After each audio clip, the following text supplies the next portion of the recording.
chat about safety. Today we're going to be looking at kitchen safety. The kitchen is a very dangerous place and not very many of us know how to use it. We're going to be going over various scenarios of very dangerous situations that can happen in the kitchen. We're going to look at the incorrect way to handle this situation and the correct way. Let's see what our first scenario is. Kitchen burns.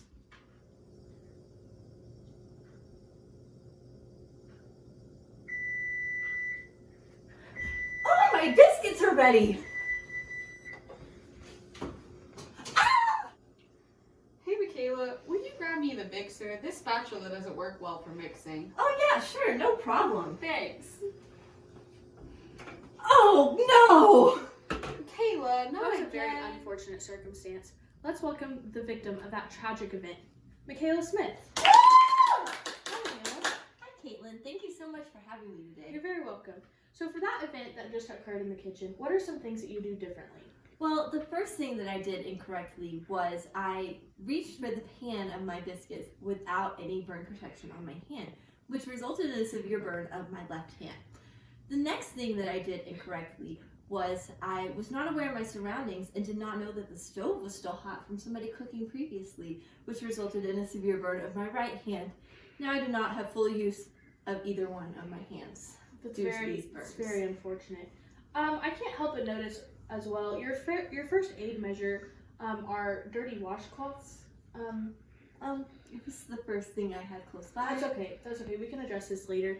For now, let's look at how you would handle this situation correctly.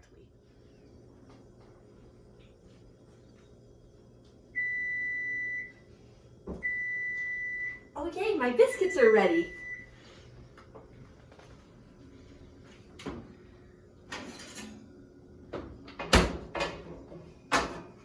See, look, no burns. Now we can enjoy some nice warm biscuits.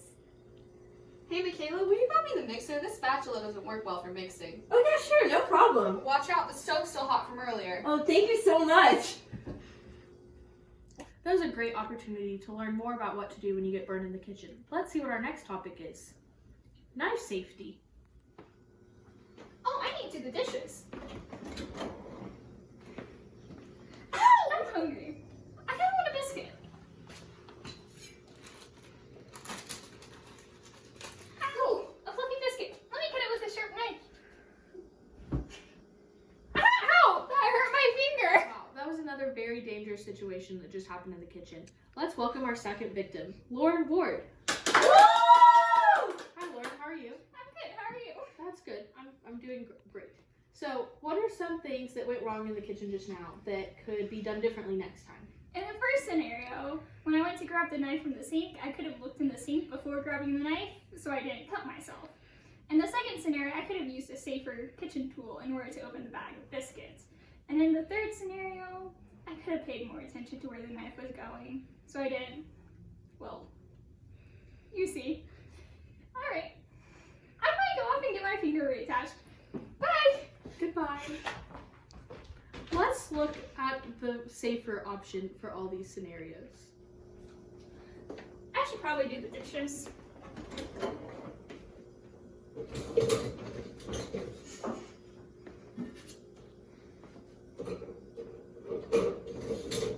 I'm hungry. I kind of want some biscuits. Oh darn. Let me use scissors instead of a knife.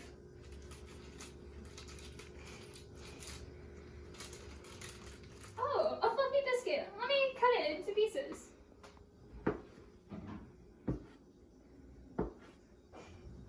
We just saw the kitchen take another victim in its dangerous ways.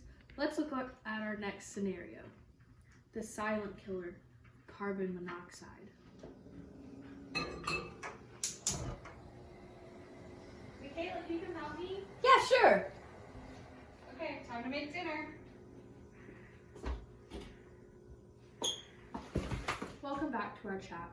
Fortunately, help was able to arrive after that tragic circumstance, and we're able to welcome Savannah Whitty. Hello, Savannah. Hi Caitlin, thank you for having me today. I'm so grateful that I could make it after that incident. I'm glad that you're still in this world. So, if it's not too traumatic for you, can you walk us through some of the events that happened that day? of course, I want to make sure that no one else suffers those same consequences. So I came into the kitchen just to cook a dinner like every other normal day, and was unaware that Michaela had been cooking before me and used the stove, but the fire had gone out, but the gas was still leaking into the room. So when I came into the kitchen, there was poisonous gas in the air, and well, it gets a little fuzzy after that, but I think we all know what happened. So can you explain to me what this gas was? So this gas I was told was a carbon monoxide, which we are thankful to have carbon monoxide monitoring devices that will actually be able to alert those in the room that there's a gas in the air that can harm you. So we have now installed those into our kitchen to be safe for the future. It's very fortunate that we're able to have those devices. Yes, it is. Let's see how this event would have planned out if done correctly. Let's make some dinner, Michaela. Yeah, that sounds great. I'm so glad we have our carbon monoxide monitor now. Me too. Beep, beep, beep. Oh my gosh, it's carbon monoxide. Let's go. Oh no. Oh my gosh, the kitchen is such a mess from them making biscuits. I better clean it up. Fire! Let me get the fire extinguisher. Remember, pass, pull, aim, squeeze, sweep. Perfect, now the fire is gone. Let's get this place cleaned up. Welcome back to our fireside chat. As we just saw, fire can be very dangerous. Let's welcome Dana Thalman to talk about some of her fire experiences. Hi, Dana. Hi.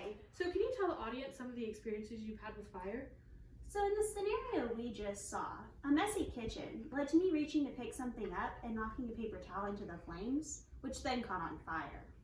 Fortunately, I remembered how to use a fire extinguisher using PASS, which stands for pull, aim, squeeze, sweep, to take the fire extinguisher and put out the fire, so it wasn't a major disaster.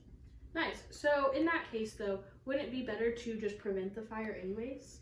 Absolutely. If the kitchen hadn't been a mess or I had turned off the stove first, then we wouldn't have had the fire in the first place. Let's take a look at the way that this situation could have been prevented. The kitchen is such a mess from the making biscuits. Let's get this place cleaned up. First, we need to turn off the stove. Now it's time to wrap up our fireside chat. Today we went over kitchen safety. We covered burns in the kitchen, knife safety, poisonous gas, and fire hazards. Overall, some of the ways that we looked at to prevent disasters from occurring is using oven mitts, using tools that are safer than knives, carbon monoxide detectors, and fire extinguishers. Ideally, you would move all hazards from the situation, and most of us probably shouldn't be in the kitchen anyways, but if you choose to still take this risk, just remember some of the tools that we saw in the videos, and always safety first.